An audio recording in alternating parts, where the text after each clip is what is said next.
Hello dear student, आज Oxford basic English translation का exercise 116 बनाएंगे।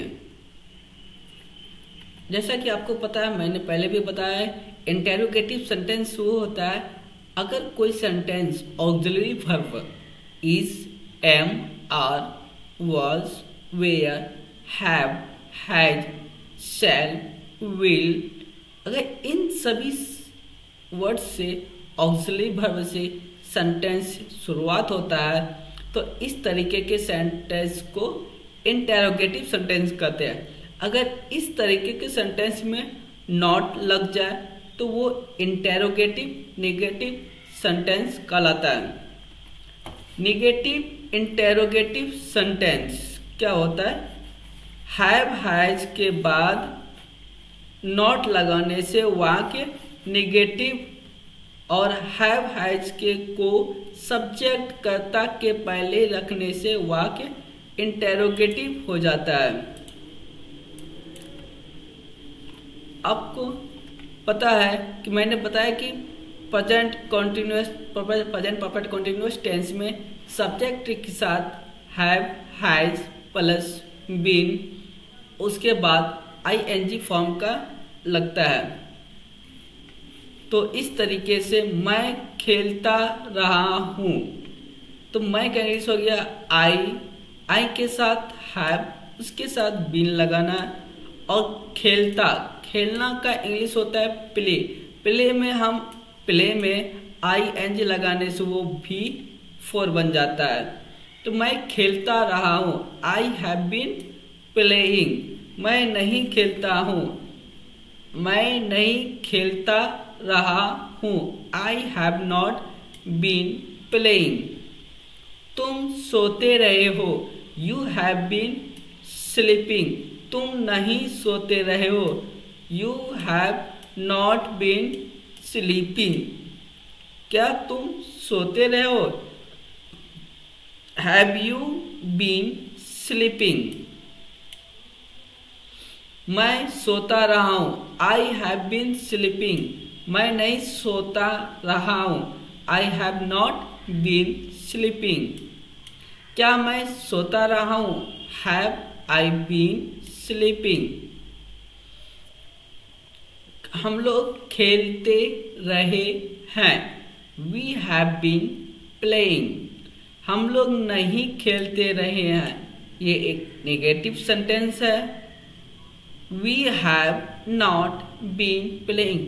जब नेगेटिव सेंटेंस हो, आप ध्यान रखेंगे सब्जेक्ट के साथ जब हम नेगेटिव सेंटेंस बनाएं तो सब्जेक्ट के बाद हैव, हैज का प्रयोग करना है। उसके जस्ट बाद नॉट लिखेंगे, उसके बाद बीन, उसके बाद वर्ब का फोर्थ फॉर्म लिखेंगे। हम लोग नहीं खेलते रहे, सब्जेक्ट, उसके बाद हैव, उसके बाद नॉट, उसके बाद बीन, फिर उसके बाद वर्ब का fourth form. We have not been playing. क्या हम लोग खेलते रहे? Have we been playing. तुम पढ़ते रहे हो, यू हैव बीन रीडिंग। तुम नहीं पढ़ते रहे हो, you have not been reading. क्या तुम पढ़ते रहे हो? Have you been reading. आप कोशिश करते रहे हैं, यू हैव बीन ट्राइंग। आप कोशिश नहीं करते रहे हैं, you have not been trying. क्या आप कोशिश करते रहे हैं? Have you been trying. वह गाती रही है, गाती का बात हो रही है तो इसका मतलब ही, कोई गर्ल्स की बात है तो फीमेल के लिए क्या लिखेंगे? शी। वह का इंग्लिश हो गया C. C third person singular, third person singular के साथ हैज का प्रयोग होता है। हैज के साथ बीन लगाना है और उसके बाद वर्ब का फोर्थ फॉर्म। सिंग मीन्स गाना होता है और सिंग में आईएनजी लगाने से वो वर्ब का फोर्थ फॉर्म बन जाता है। वह गाती रही है, शी हैज बीन सिंगिंग। वह नहीं गाती रही है। She has not been singing. क्या वह गाती रही है? वह थर्ड पर्सन सिंगुलर है। थर्ड पर्सन सिंगुलर के साथ हैज लगता है, वह का इंग्लिश सी हो गया। ऑक्सिलरी वर्ब क्या के लिए क्या इंग्लिश हो जाएगा? Has. Has she been singing. क्या वह गाती रही है? वे लोग इंतजार करते रहे हैं। They have been waiting. वे लोग इंतजार नहीं करते रहे हैं। They have not been waiting. क्या वे लोग इंतजार करते रहे हैं? Have they been waiting. आज के लिए इतना ही। आई होप आप सबको समझ में आ रहा हो।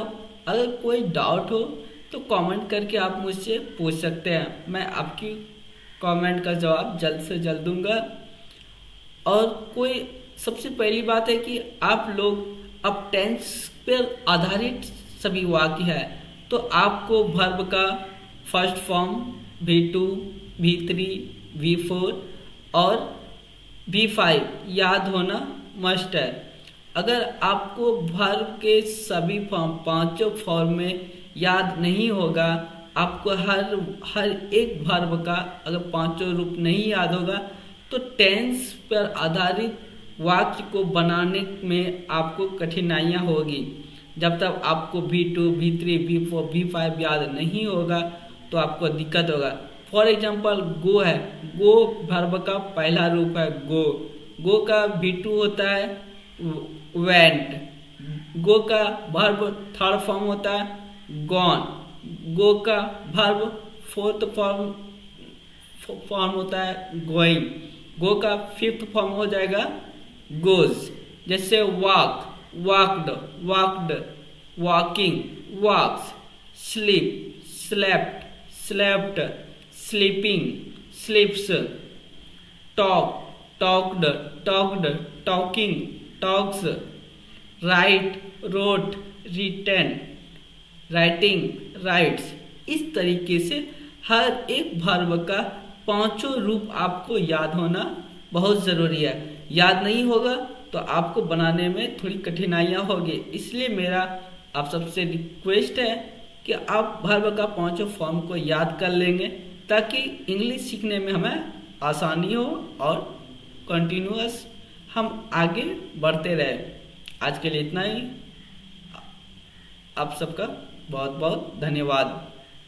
Keep sharing and keep watching my videos. Have a good day.